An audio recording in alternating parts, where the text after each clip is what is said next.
श्री जी steno Vrindavan. जय श्री राधे। रामधारी गुप्ता खंड 2 प्रतिलेखन संख्या 32 गति 100 शब्द प्रति मिनट। प्रारंभ करें।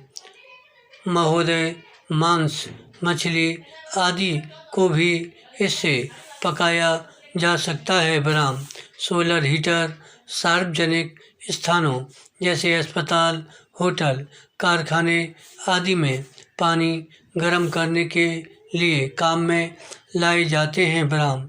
सोलर ड्रायर की सहायता से अनाज, तंबाकू, नारियल, इमारती लकड़ियाँ आदि को सुखाया जाता है। बराम। अब तो ऐसे सौर संयंत्रों का विकास किया जा रहा है जिनसे समुद्र जल के खारेपन को दूर किया जा सकता है। बराम। सौर ऊर्जा से हमारे दूर दराज के गांव भी अब प्रकाश से जगमगा उठेंगे और गांव भी शहरों की तरह सभी आधुनिक साधनों से संपन्न हो जाएंगे। बराम। हम भारतवासी सौभाग्यशाली हैं कि हमारे देश में सौर ऊर्जा 12 महीने सुलभ है। बराम। हमें चाहिए कि हम सौर ऊर्जा का भरपूर लाभ उठाएं। बराम।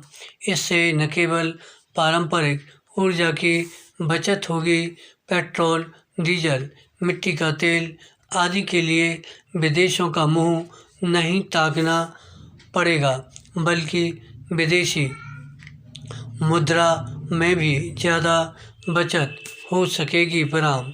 निस्संदेह सौर ऊर्जा की क्रांति से सामान्य व्यक्ति को लाभ मिलेगा और देश चहुमुखी विकास का स्वप्न साकार कर सकेगा। बराम।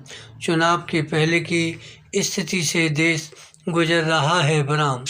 देश का लाखों करोड़ों का खर्च चुनाव पर होता है, चुनाव प्रक्रिया पर होता है। अतिरिक्त इसके चुनाव प्रत्याशी भी लाखों करोड़ों का खर्च करते हैं।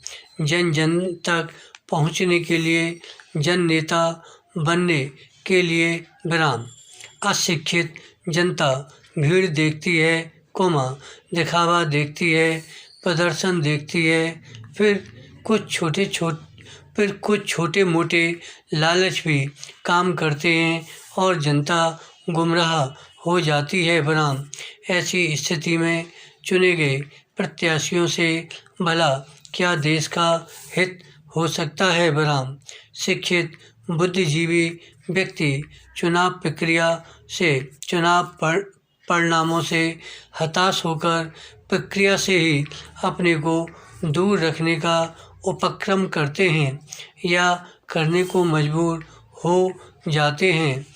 लंबी खड़ी कतारों में अपना समय नहीं लगाना चाहते। बराम। लोकसभा, विधानसभा, पंचायत सभी चुनाव यदि एक ही समय कराए जाएं तो बहुत संभव है लोगों में रुचि बने, समय का व्यय रुके। बराम। आर्थिक खर्च भार जो देश को बार बार करना पड़ता है वह बच सकता है। बराम। क्या ऐसा कुछ सोचा नहीं जा सकता। बराम।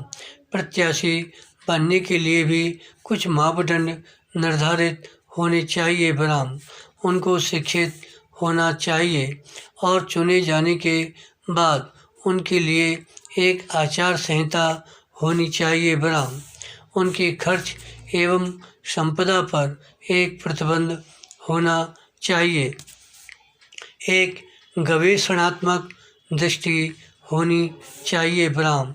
समाज का हित चाहने वाले ऐसे चुनिंदा लोगों का जीवन महात्मा गांधी की तरह सरल, स्वच्छ एवं सादगी वाला होना चाहिए। बराम। यदि ऐसा होने लगा तो व्यापारिक भावना से आने वाले प्रत्याशी स्वयं हट जाएंगे। बराम। अच्छे चुनिंदा व्यक्ति ही देश को सही दिशा दे सकते हैं, देश का हित कर सकते हैं। बराम। बहुजन संप्रेषण के माध्यमों के अभिनव विकास तथा राष्ट्रीय चेतना का अंतर्राष्ट्रीय जीवन से संबंध बढ़ा है, जिसके कारण मनुष्य की सामाजिक और आर्थिक समस्याएं भी जटिल होती गई हैं। विराम। वैज्ञानिक और तकनीकी विकास भी निरंतर ऊर्ध्वमुखी हो रहा है। धन्यवाद। श्री हरदास।